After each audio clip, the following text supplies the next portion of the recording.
Salary का message, income का message महीने में एक बार आता है कईयों को, और खर्चों का मैसेज रोजाना यूपीआई के थ्रू, बैंक के थ्रू अपने को आते ही रहता है। तो ये वीडियो उन लोगों के लिए है जो परेशान हो जाते हैं खर्चे मैनेज करते हुए।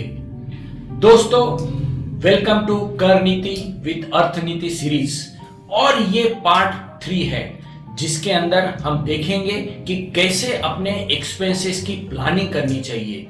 और ये वीडियो जो हम बना रहे हैं इसके 2 इंपॉर्टेंट चीजें हैं।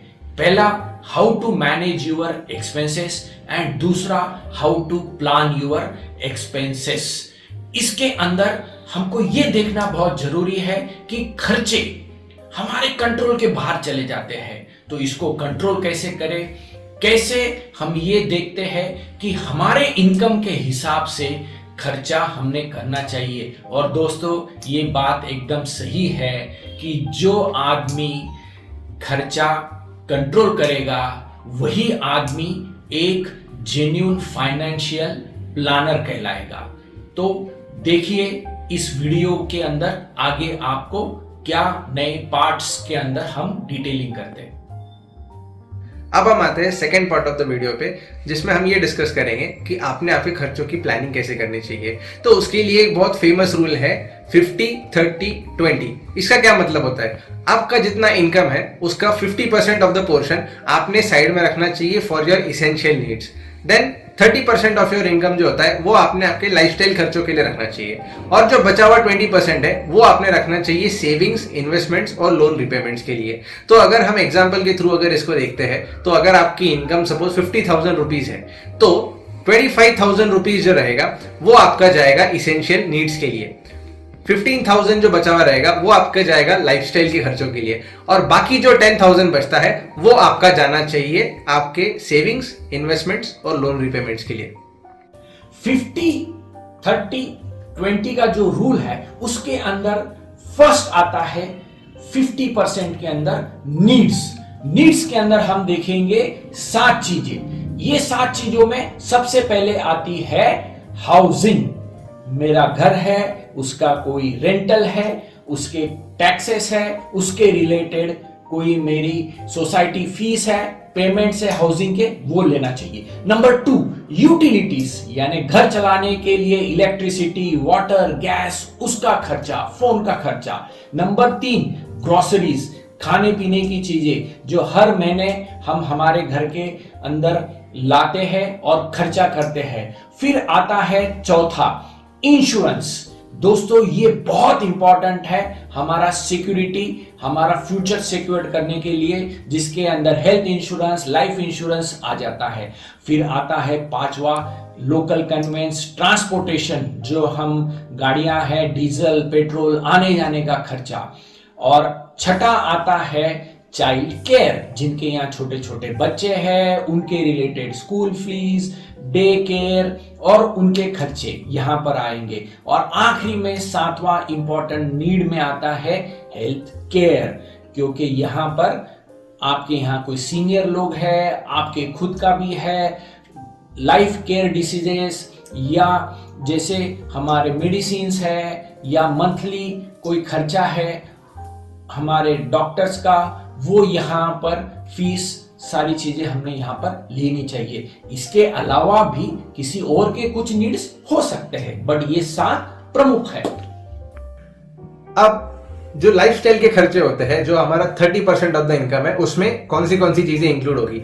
तो सबसे पहले आप बाहर खाना खाने जाते हो, डाइनिंग का खर्चा जो होता है वो उसमें आएगा। आप थिएटर में मूवी देखने जाओगे, कॉन्सर्ट्स देखने जाओगे, एंटरटेनमेंट एक्सपेंसेस वो आएगा। फिर आपकी अगर कोई हॉबी है, आपको स्पोर्ट्स खेलना पसंद है, क्रिकेट हो, बैडमिंटन हो, स्विमिंग हो, सब्सक्रिप्शन लेना हो, आपको कोई भी आपके हेल्थ रिलेटेड आपकी जो हॉबी रहेगी वो आएगा। फिर आता है आपके वेकेशन के टूर के एक्सपेंसेस। फिर आता है आपका शॉपिंग का खर्चा। फिर आता है आपका हॉटस्टार का सब्सक्रिप्शन, नेटफ्लिक्स का सब्सक्रिप्शन। फिर आता है आपका लास्ट पॉइंट जो है पर्सनल केयर। अगर आप सपोज कोई सैलून जाते हो, आप कोई ब्यूटी ट्रीटमेंट करते हो, तो ये आते हैं आपके सारे लाइफस्टाइल के खर्चे। फिर हम आते हैं जो बाकी का 20% होता है जो सेविंग्स इन्वेस्टमेंट के लिए हम रखते हैं, उसके अंदर क्या क्या आएगा? सबसे पहला और मोस्ट इंपॉर्टेंट आएगा इमरजेंसी फंड, जो हमें साइड में रखना है अपने आगे के लिए, कोई भी आपत्ति अगर किसी को आती है उसके लिए। फिर उसके बाद में आता है रिटायरमेंट सेविंग, वो आपको अगर साइड में रखना है तो आप ये 20% पोर्शन रख सकते हो।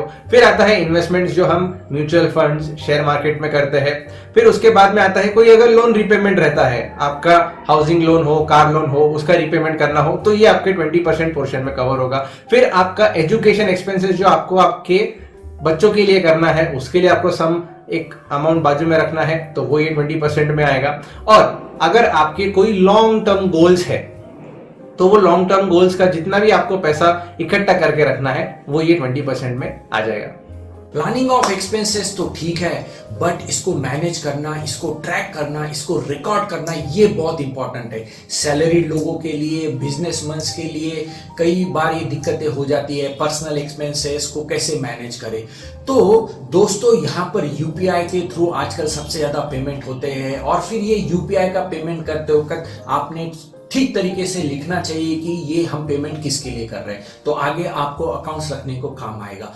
फिर अपना बैंक अकाउंट हो सके तो 2 रखिए आप, जिसके अंदर एक आपका कॉमन बैंक अकाउंट है और एक सिर्फ ये यूपीआई क्रेडिट कार्ड और उसके लिए, जिससे आपको पता चलेगा कि आप कितना उस अकाउंट्स में पैसा ट्रांसफर कर रहे हैं, और वहां से फिर आप यूपीआई और बाकी सब चीजों को उसको लिंक करिए। हाँ, और ये बात जरूर ध्यान में रखिए कि जो भी हम खर्चा कर रहे हैं उसको रिकॉर्ड करिए, चाहे डायरी हो, चाहे आपके बैंक स्टेटमेंट्स हो या पासबुक हो, कहीं ना कहीं इसको रिकॉर्ड में जरूर रखिए, क्योंकि कभी भी इनकम टैक्स हो, जीएसटी हो, या कभी भी खर्चों के प्लानिंग के लिए ये चीजें काम आती है।